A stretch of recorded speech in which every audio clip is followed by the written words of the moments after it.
देवदारू के विषय में हम अध्ययन कर रहे थे। इसी क्रम में आगे हम देखें तो हजारी प्रसाद द्विवेदी जी के जो निबंध हैं, एक तरह से मानव मन में उत्साह, प्रेरणा प्रदान तो करते हैं और साथ ही जीवन जीने का एक ऊर्जा का जो है संचार भी हमारे भीतर करते हैं। उनका ये निबंध है, जैसा कि उन्होंने बताया कि देवदारू ऊर्ध्वमुखी है, ऊंचाई की ओर जाने वाला, और उसकी जो जड़ें हैं वो पाताल को स्पर्श कर रही हैं। तो यहाँ एक प्रकार से एक संदेश है कि हम विकास की ओर गतिमान रहें, ऊंचाइयाँ छुएं, लेकिन हमारी जड़ें बिल्कुल हमें नहीं भूलनी चाहिए। जिस प्रकार से व्यक्ति जो है कितनी ऊंचाइयाँ छू ले, लेकिन अपने समाज, अपने परिवेश, अपने परिजनों को, अपने आसपास का जो परिवेश जिसमें वो पुष्पित और पल्वित हुआ है या जहाँ उसका विकास हुआ है, उन सबको वो अपने ध्यान में अवश्य रखे। जो व्यक्ति अपनी जड़ों से कट जाता है, समसामयिक संदर्भ हम देखें तो वो कभी पनप नहीं पाता है। वही भाव यहाँ पर है कि देवदारू की जो जड़ें हैं नीचे इतनी गहराई तक है और वो उसकी जो ऊंचाई है वो बहुत ऊपर तक छू रही है। तो दोनों बातें यहाँ पर, जो व्यक्ति अपने परिवेश के साथ जुड़ाव रखता है, जो अपने समाज के साथ जुड़ाव रखता है, जो अपनी संस्कृति के साथ जुड़ाव रखता है, तो उसकी एक विशिष्ट पहचान अवश्य बनी रहती है। अन्यथा मनुष्य होने का क्या धर्म है, उस धर्म का हम निश्चित रूप से क्या निर्वहन कर पाते हैं, ये प्रश्न हमारे सामने आकर के खड़ा हो जाता है। तो देवदारू निबंध के माध्यम से हजारी प्रसाद द्विवेदी अनेक सारी बातें, अनेक सारे विचार, अनेक प्रकार का जो चिंतन है, विविध प्रकार का जो है दर्शन है, हमारे समक्ष प्रस्तुत करते हुए नजर आते हैं।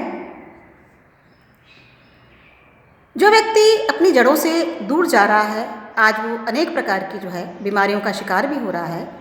एकाकीपन, अवसाद, चिंता, पीड़ा, इन सब से दूर होने के लिए हमें अपनी जड़ों की ओर लौटना ही होगा। यही संदेश इस निबंध के माध्यम से। बात यह है कि जब मैं कहता हूँ कि देवदारू सुंदर है, तो सुनने वाले सुंदर का एक सामान्य अर्थ ले लेते हैं। हजार तरह के सुंदर पदार्थों में रहने वाला एक सामान्य सौंदर्यधर सौंदर्य का कौन सा विशिष्ट रूप मेरे हृदय में उल्लास रंगित करा, ये बात बस मैं ही जानता हूँ। मतलब कहने का तात्पर्य है कि जैसे कि उन्होंने पूर्व में बताया था इस निबंध में कि जो अनुभूति होती है वह व्यक्ति स्वयं महसूस करता है और उस अनुभूति को व्याख्यायित कई बार करना बिल्कुल नामुमकिन हो जाता है, मतलब संभव नहीं रहता है।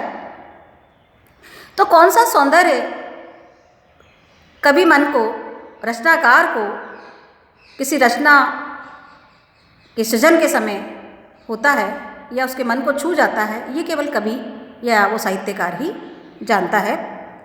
अगर मुझ में इस बात को कहने की शक्ति नहीं तो ये गूंगे का गुड़ बनी ही रह जाएगी। अब कहने का मतलब कि जो अनुभूति उन्होंने महसूस की है तो वो गूंगे के गुड़ के समान होगी, क्योंकि जिस प्रकार से गूंगा व्यक्ति, उसके पास शब्द नहीं होते, वो अपनी बात, जो अनुभूति है उसको व्यक्त नहीं कर पाता, उसी प्रकार से ये अनुभूति केवल एक गूंगे के गुड़ के समान रह जाएगी यदि उसको उस अनुभूति को वो सबके सामने नहीं लाता है।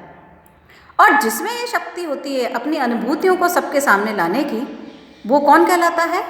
वो कवि कहलाता है। अनेक प्रकार के कौशल से वह इस बात को कहने का प्रयत्न करता है, फिर भी शब्दों का सहारा तो उसे लेना ही पड़ता है।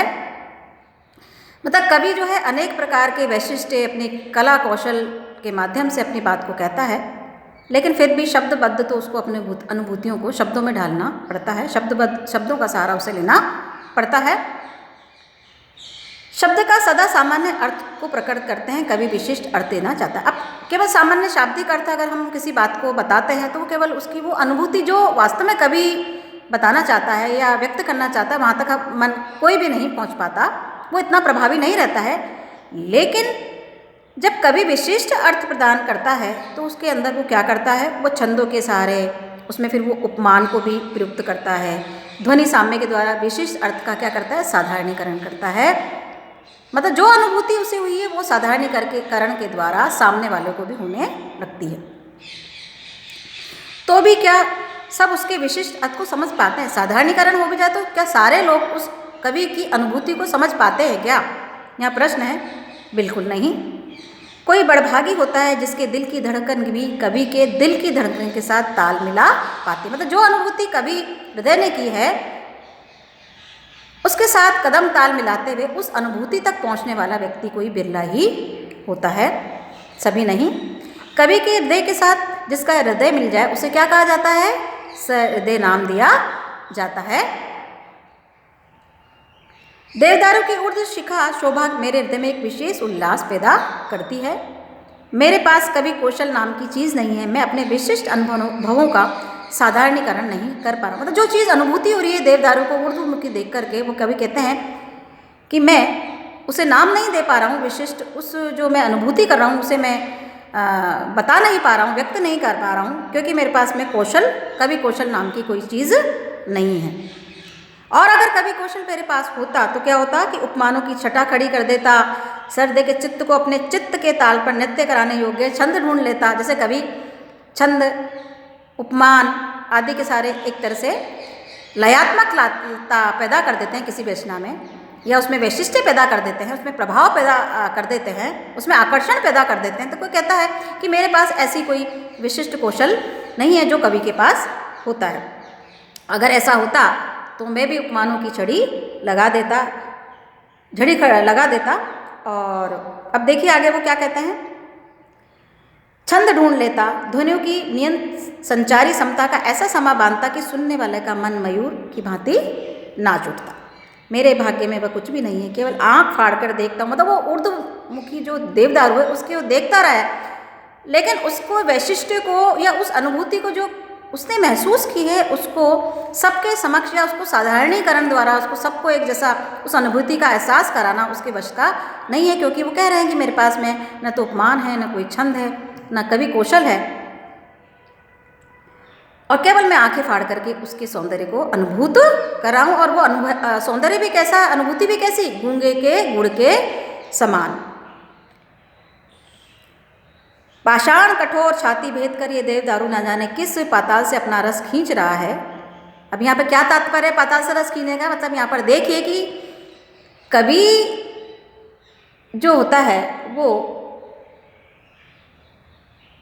युग दृष्टा होता है या रचनाकार युग दृष्टा होता है, और उसकी रचना वही प्रभावी होती है जो रचना जो होती है सार्वकालिक, सार्वदेशिक हो, सबके लिए उपयोगी हो, हर युग में वो हमारे लिए उपयोगी हो या प्रासंगिक हो। तो कहता है कि देवदारू जाने पाताल से अपना रस खींच रहा है और क्रमशः इस क्रम रस छाया का वितान तानता ऊर्ध्व लोक की और किसी अज्ञात निर्देशक के तर्जनी संकेत की भांति कुछ दिखा रहा है। जड़े से यहाँ जैसे कि वो अपना पाताल से रस, मतलब उसकी जो जड़ें हैं, मतलब वो अपनी मूल जड़ों से कटा नहीं है, तभी वो क्या है, ऊर्ध्वमुखी हुआ है। इस संदर्भ को हम इस प्रकार से ले सकते हैं कि यदि मनुष्य भी ऊंचाई की ओर बढ़ता है तो उसको अपनी जड़ों को कभी भी नहीं भूलना चाहिए, क्योंकि जड़ों से ही वो रस पाता है, जड़ों से ही वो जीवन शक्ति पाता है। यहाँ यही तात्पर्य कवि कहता है, या कवि का उद्देश्य, कवि मन जो है उसका उद्देश्य यही होता है कि वो। और यहाँ पर जो आचार्य हजारी प्रसाद द्विवेदी ने देवदारू की जो विशेषताओं का उल्लेख किया है उसमें यह है कि ऐसा लगता है कि देवदारू की जो सौंदर्य की अनुभूति उसके मन के भीतर समा गई है, उनके मन के भीतर जो है रम गई है, लेकिन उन अनुभूतियों को वे शब्दबद्ध करना के लिए उनके पास शब्द कम पड़ गए हैं। वो कहते हैं कि मैं भीतर ही भीतर अनुभव कर रहा हूँ पर बता सकूँ ऐसी भाषा कहाँ, हाय मैं असमर्थ हूँ, मूक हूँ। मीमांसकों का एक संप्रदाय मानता था कि शब्द का अर्थ वहाँ तक जाता है जहाँ तक वक्ता ले जाना चाहता है। वक्ता की इच्छा को विवक्षा कहते हैं।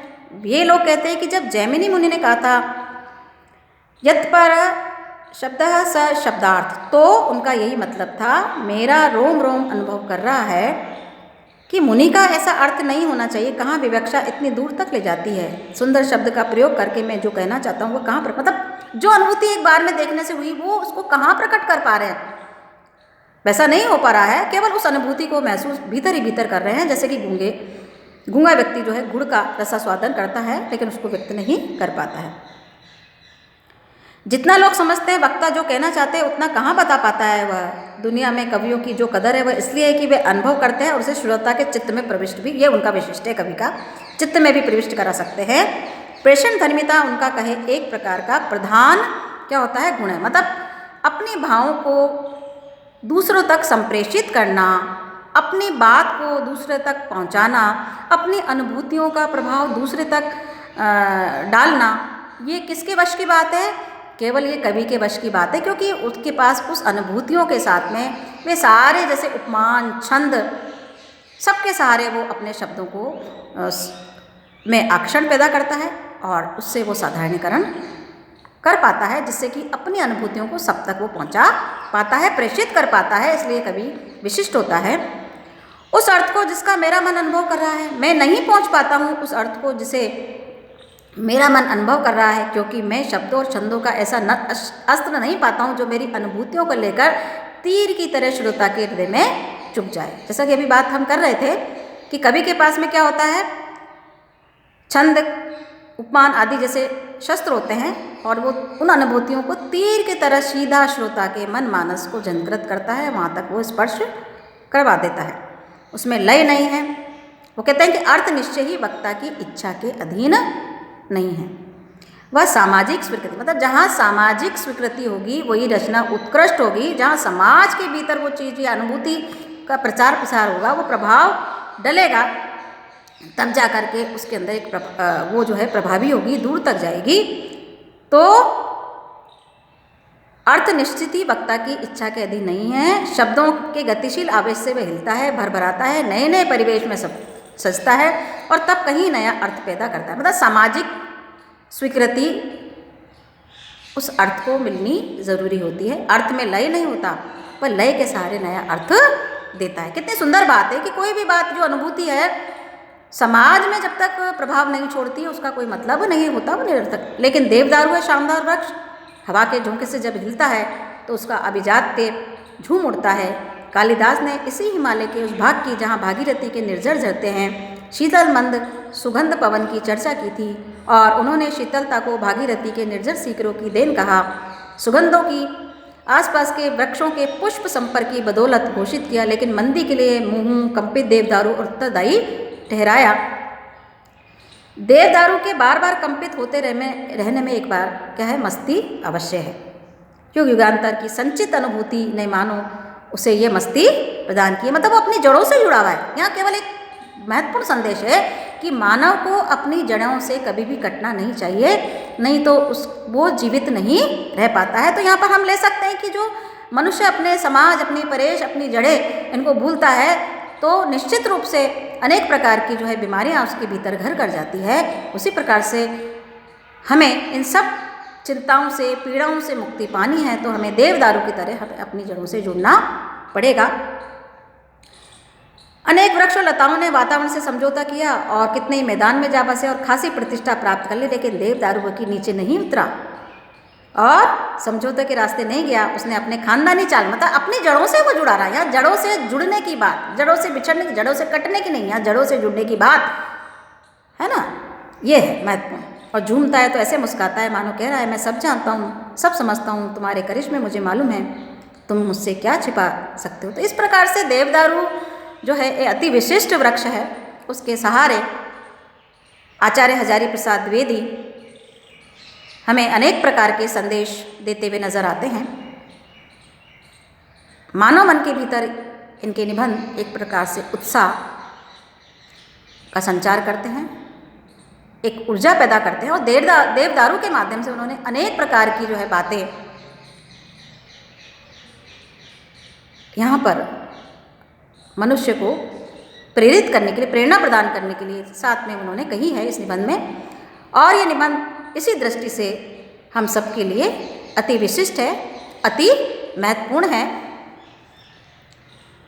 तो देवदारू ऊर्ध्वगामी होते हुए भी उसकी जो जड़ है वो पाताल तक है, मतलब वो अपनी जड़ों से बिछड़ा या कटा नहीं है, इसलिए वो हरा भरा है, इसलिए उसका अस्तित्व है।